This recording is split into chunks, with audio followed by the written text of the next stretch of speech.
नमस्कार दोस्तों, स्वागत है आप सभी का हमारे YouTube चैनल पर। आज की वीडियो में हम बात करेंगे भगवान श्री कृष्ण द्वारा दिए गए 10 सबसे महत्वपूर्ण उपदेशों के बारे में। यदि कोई भी प्राणी इन उपदेशों को अपने जीवन में उतार लेता है तो वह प्राणी इस संसार रूपी मोहमाया से परे हो जाता है।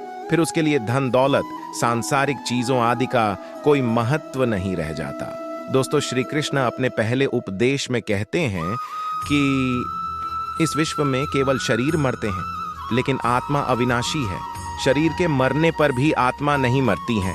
दोस्तों, यहाँ भगवान श्री कृष्ण कहते हैं कि आत्मा न कभी जन्म लेती है और न ही कभी मरती है। वो अजन्म, नित्य, सनातन और पुरातन है, जो शरीर के मारे जाने के बाद भी नहीं मरती है। जो सचमुच ज्ञानी होते हैं वो ना उनका शोक करते हैं जो मर गए हैं, और ना ही उनका शोक करते हैं जो अभी जिंदा है, क्योंकि वो जानते हैं कि जो मर गया है वो फिर से जन्म लेगा, और जो अभी जीवित है वो अवश्य ही मर जाएगा। मरने वाला फिर से जन्म लेगा, क्योंकि केवल शरीर का नाश होता है। शरीर के अंदर जो आत्मा है वो कभी भी नहीं मरता है, क्योंकि आत्मा को ना कोई शस्त्र काट सकता है, और ना ही उसे अग्नि जला सकती है, ना ही जल गला सकता है, और ना ही इसे वायु सुखा सकती है। उपदेश नंबर 2, इस सृष्टि में जो जन्म लेता है वो निश्चित रूप से मृत्यु के अधीन हो जाता है। दोस्तों, यहाँ भगवान श्री कृष्ण कहते हैं कि इस मृत्यु लोक का हर एक प्राणी, चाहे हो मनुष्य हो या पशु पक्षी हो या फिर पेड़ पौधा हो, हर सांस लेने वाला प्राणी अपने जन्म के साथ मृत्यु को भी लेकर आता है। हर प्राणी को एक ना एक दिन निश्चित क्षण पर मरना, अर्थात अपने शरीर को त्यागना ही पड़ता है। उपदेश नंबर 3, मनुष्य को सिर्फ कर्म करने का अधिकार है, फल की इच्छा न करे। दोस्तों, यहाँ भगवान श्री कृष्ण कहते हैं कि मनुष्य को चाहिए कि फल की इच्छा त्याग कर कर्म को अपना धर्म समझकर करे, क्योंकि जो भी मनुष्य फल प्राप्ति की इच्छा करता है उसका मन फल के बारे में सोचकर अपने कर्म और कर्तव्य से विचलित हो जाता है, और उस इंसान को वो फल प्राप्त नहीं होता है जिसकी उसने इच्छा की हुई थी। इसीलिए भगवान श्री कृष्ण कहते हैं कि मनुष्य सिर्फ कर्म कर सकता है, फल कदापि मनुष्य के अधीन नहीं है। जो लोग फल की इच्छा से ही कर्म करते हैं वे लोग सुख दुख आदि के चक्र में फंस जाते हैं, और उनकी मना शांति नष्ट हो जाती है। भगवान श्री कृष्ण कहते हैं कि मनुष्य अपने फल की इच्छा को त्याग कर कर्म को अपना धर्म समझकर करे तो उसको फल अवश्य मिल जाएगा, परंतु उस फल को वो व्यक्ति विधान की इच्छा समझकर स्वीकार कर ले। और ज्ञानी व्यक्ति भी इसी योग को अपनाकर कर्म योगी बन जाते हैं। उपदेश नंबर 4, अपने मन को नियंत्रित करो। दोस्तों, यहाँ भगवान श्री कृष्ण कहते हैं कि मनुष्य के शरीर का एक अदृश्य अंग है मन, जो कभी दिखाई नहीं देता, परंतु वही इस शरीर का सबसे शक्तिशाली हिस्सा है। मनुष्य को में के घमंड की मदिरा पिलाकर मदहोश करने वाला पाखंडी केवल ये मन ही है। उसके हाथों में मोहमाया का जाल है, जिसे वो मनुष्य की कामनाओं पर डालता रहता है और उसे अपने वश में करता रहता है। ये मन शरीर से भी मोह करता रहता है, और अपनी खुशियों से भी और अपने दुखों से भी मोह करता रहता है। खुशियों में खुशियों भरी गीत गाता है और दुख में दुख भरे गीत गुनगुनाता है। अपने दुखों में दूसरों को शामिल करके उसे खुशी मिलती है। किसी भी मनुष्य को उसका मन जीवन के अंत तक अपने जाल से निकलने नहीं देता। अपने रस्सी में बांधकर उसे तरह तरह के नाच नचवाता रहता है। ऐसा तब तक होता रहता है जब तक हम अपने आप को मन के अधीन रहने देंगे, तब तक हमारा मन हमें नाच नचाता रहेगा।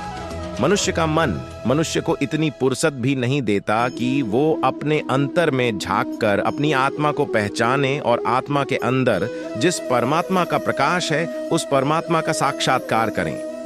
किसी भी जीवित प्राणी के लिए आवश्यक है कि प्राणी अपने मन को काबू में करके अपने अंतर में झांककर अपनी आत्मा को देखे, तब उस आत्मा के अंदर उसे परमात्मा का प्रकाश स्पष्ट दिखाई देगा, और उसी को ही परमात्मा का साक्षात्कार कहते हैं।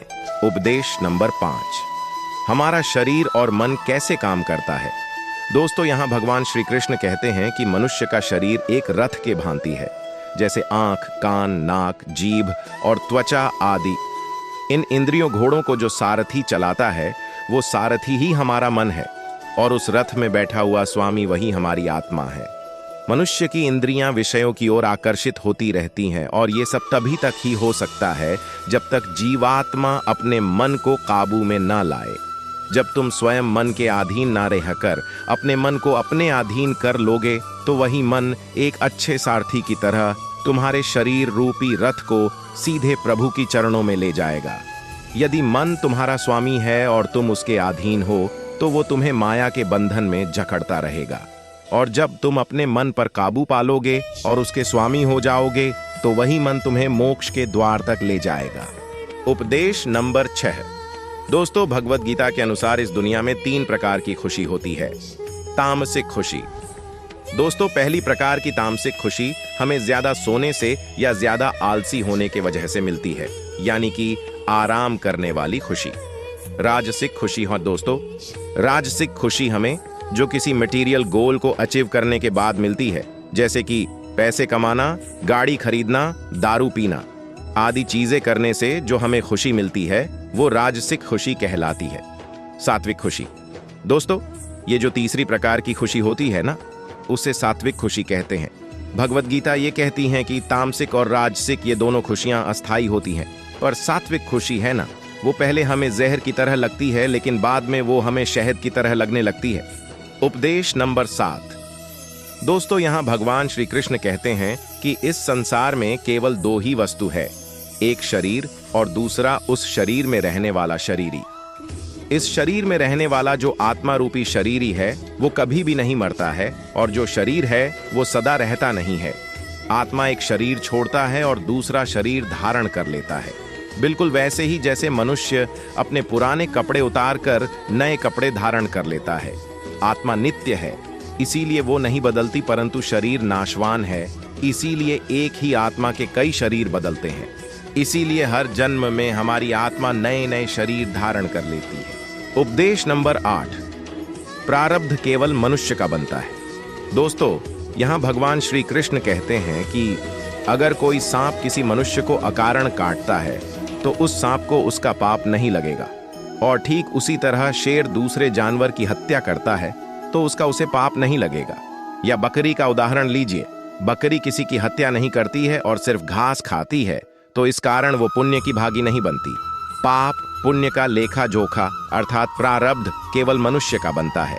दोस्तों, इसका अर्थ यह है कि अगर कोई पशु किसी की अकारण हत्या कर देता है तो उसका उसे पाप नहीं लगेगा, लेकिन कोई मनुष्य अगर किसी भी जीवित प्राणी की अकारण हत्या कर देता है तो उसे उसका पाप लगेगा, क्योंकि इस पृथ्वी लोक पर और समस्त प्राणियों में जो विवेकशील है वो अच्छे और बुरे की पहचान रख सकता है, और वो मनुष्य छोड़कर कोई और प्राणी ऐसा नहीं कर सकता। इसीलिए जब मनुष्य अपने पाप और पुण्य जब भोग लेता है तो उसे फिर से मनुष्य की योनि में भेज दिया जाता है।